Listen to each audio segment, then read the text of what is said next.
exercise science and physiotherapy at Norwegian School of Sports Sciences in Oslo. I spent 20 years researching and treating women with pelvic floor problems.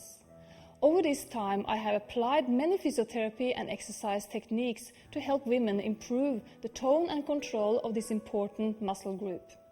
Strength training of the pelvic floor is important for women of all ages to prevent and treat urinary leakage, pelvic organ prolapse, and improve your sex life. The core of the body is important for our posture and movement.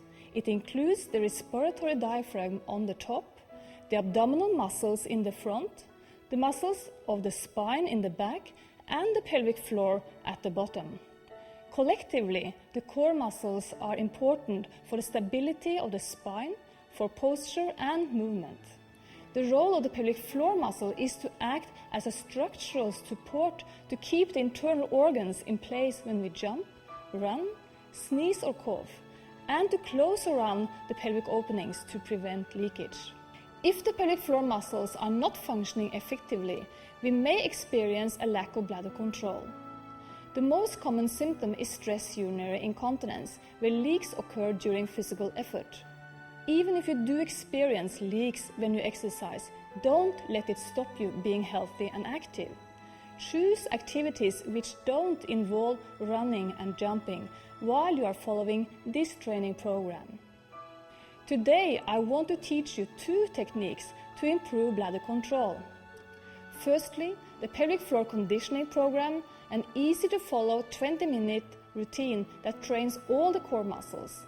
Secondly, the shorter instant control technique that focuses on the pelvic floor muscles and will improve your control if you have bladder weakness.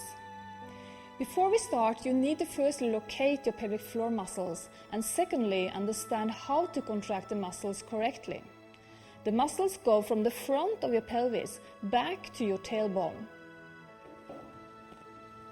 Firstly, sit on an armrest or on the edge of a table with your legs apart and try to lift the skin underneath the pelvis upwards without moving the pelvis. Try to contract as hard as possible and release without pressing or straining. The pelvic floor conditioning program I am going to show you today has been shown to cure stress incontinence in 60 to 70% of women if exercised regularly for 6 months. After you have regained bladder control, you must continue to exercise to maintain strength. However, the good news is that it takes much less to maintain than to build muscles. Please join me and my friends Åse and Karin in the 2 routines. I hope you enjoy the program.